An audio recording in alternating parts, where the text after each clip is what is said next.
Welcome back to Remembering 90s Music, the show where I remember music from the 90s, mostly alternative rock that I grew up with. In previous episodes, I talked about how Black Hole Sun was like the first song I remember being like a favorite song of mine from early childhood. And I also talked about how my mom told me that Ball and Chain was the first song that she remembers as my favorite, and that is so long ago I don't even really remember actually hearing it as a kid. I vaguely remember singing it along with my mom, but like I have no visual of it. And in between those two, there's another song, the one this video is about, Bullet with Butterfly Wings, that I can't believe I didn't mention before as like the first memory I have of hearing a song, because it is a very distinct memory I have of hearing this song for the first time.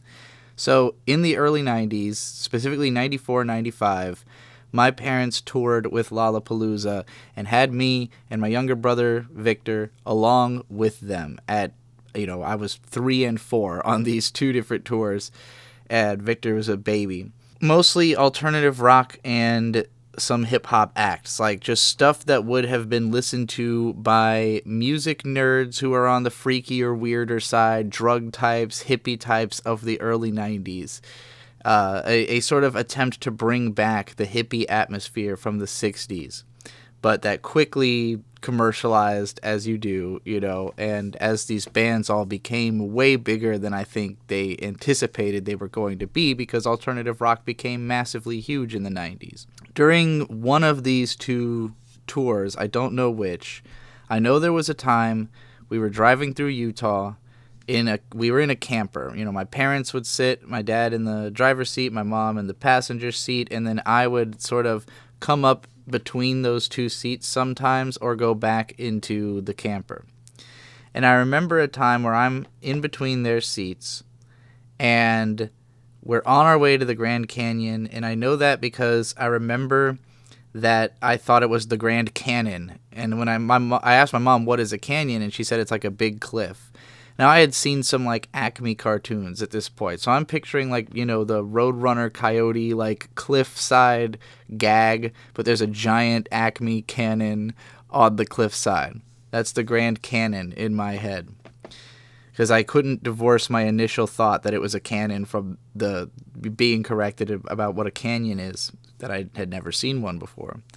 And I remember that as I have that image in my head, a song comes on where they keep repeating the lyrics, "Despite all my rage, I am still just a rat in a cage."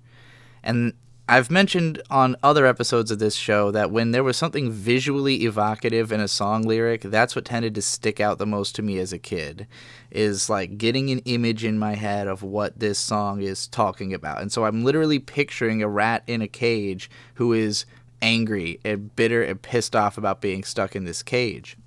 Now, being on tour was probably a deeply stressful experience for my parents, especially the second tour.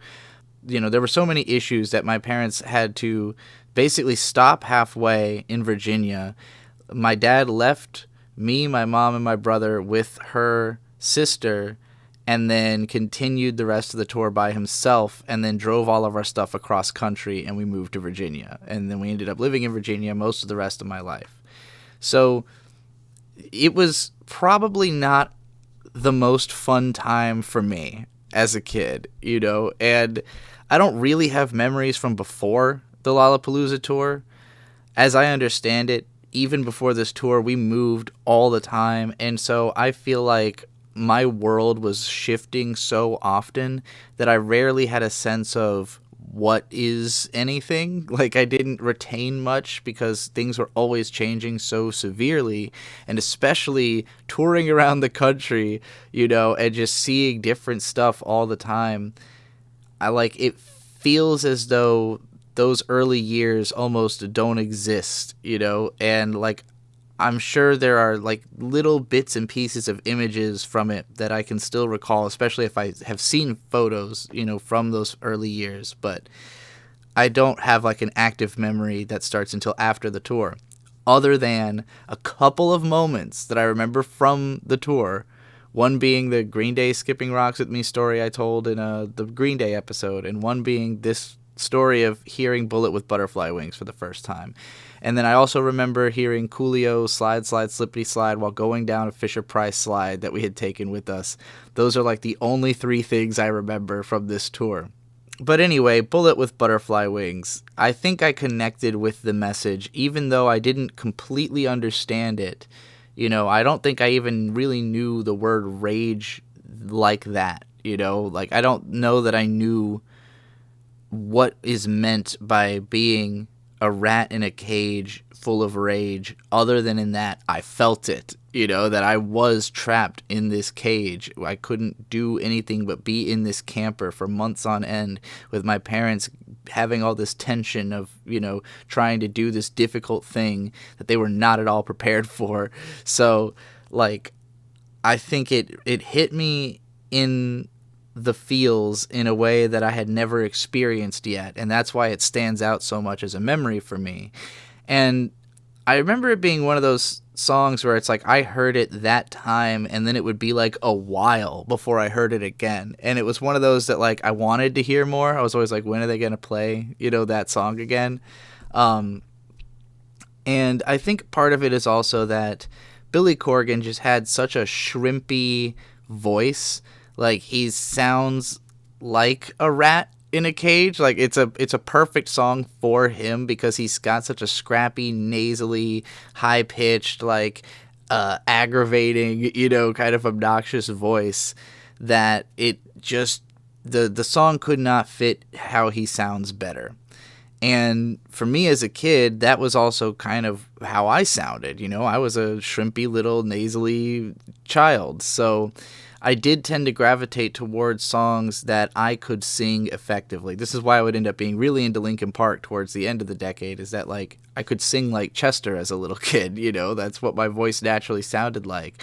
And both of them just had this just caged up rage, you know, just like letting loose this bottled up feeling of anxiety that doesn't really come through normally, you know? Like, I was always somebody who just kind of kept my emotions inward and didn't express very much, and people around me didn't really know how I was feeling, and so the music helped me to realize what I'm feeling, you know, to actually put it to words, to put it to sound, to hear something that sounds like what I'm going through.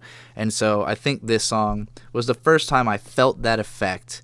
But the thing is that the very next single from this album was Tonight Tonight, which is a boring as fuck like ballad song that has none of the same energy as Bullet with Butterfly Wings. They're both from the same album.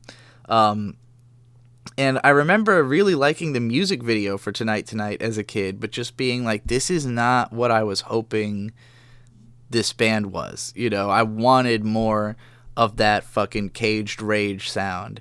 And so I never ended up getting Melancholy and the Infinite Sadness. I've tried to listen to it at some point throughout my life, but it's just not for me. And even the song Bullet with Butterfly Wings itself, I think, like, maybe it was that it's very influential on stuff that was going to come out later. It definitely feels at home in the early 90s grunge sound, but, like, there's something oddly, like, it's so commercial and so kind of generic in retrospect that it feels easy to take for granted. And, like, I want to say the first half of the song just doesn't sound amazing, but then once it rips into the, like, the louder guitar sound towards the back end, I think that part is fucking fantastic. It's kind of doing something that reminds me of Mercury Rev's early music, and the song Chasing a Bee by Mercury Rev is one of my favorite songs. I should probably make a video about that, even though I didn't actually hear it in the 90s. But I wouldn't be surprised if the way that Mercury Rev used this, like, huge volume shift in the way the guitar sound is inspired what was done on this song. But this is a way more commercial version of that effect, you know, something way more radio friendly. But I do think that some of the lyrics, like when it gets more religious towards the end, I'm a little surprised that that could fly in the early 90s, you know, where he's saying, I still believe that I cannot be saved. And that is my favorite part of the song today. You know, like the I still believe that I cannot be saved. Like, that goes hard. I do still believe that I cannot be saved because I don't believe that there is a soul or an afterlife or any of that. So, you know, I don't have the same level of like anger at religion that I feel like a lot of that generation had. You know, a lot of the 90s music I grew up with was like, fuck all this Christianity bullshit. And since I grew up with that, like, I never had the anger towards it that those people did of having grown up with Christianity. Like, you know, I didn't have something to be saying fuck you to. I always thought it was fuck this thing, you know? So, like, it didn't feel like rebellious to me as much as a statement of the norm and fact of like, yes, of course, fuck all the Christianity stuff, you know? But yeah, this is a song that I kind of take for granted, I guess is what I'm trying to say. I think the music video is hilarious. Billy Corgan is such a twinky, like, dork. He comes off as like an autistic guy who has seen a lot of like cool music videos and is kind of trying to do cool music video stuff, but doesn't have like natural swagger. He doesn't have charisma, you know, and so it just comes off like really dorky. And the rest of the band, like, clearly, you know, wardrobe picked out what everyone was going to wear. Like, whoever directed this music video gave them, here's some outfits that are going to look cool with this concept. And the concept is just like a bunch of people running around in the dirt and you know, edgy shots of the band trying to look cool, but like they just don't look cool. Like, not every band looks cool. I think this was a very much a case of like, you know, the label is like, you guys got to look like badasses because you play badass rock music, and it's just like, they're not, though. They're not badasses. In the time since this, Billy Corgan has become an insufferable windbag. He's one of those, you know, older musicians who always has some kind of take or opinion about the state of things that is clearly salty about the fact that his band did not stay popular past the 90s. And like, Smashing Pumpkins has a lot of 90s hits. You know, they were a very successful band in their time, and I'm sure they have like a decent amount of legacy following. They can still tour on the back of their old hits, but, you know, I think they've been making music since then that just nobody cares about. And I think Billy Corgan is one of those just super out of touch people who bought into his own hype and then thought he was the shit, but he's not the shit. You know, he just made some good songs and like probably could make more good songs, but you gotta have some level of humbleness about yourself, I think, in order to do that. So yeah, decent song, fun memory, definitely a song I've connected with throughout my life. It's not one that I listen to all the time because, like I said, I don't really like the first half of it nearly as much as the second half, but I think it holds up decently well. It's definitely one of those 90s songs. Anyway, I've been Trixie. I've got a billion channels that are all going to be linked down below or something, and every other week I remember some 90s music, so thanks for joining me.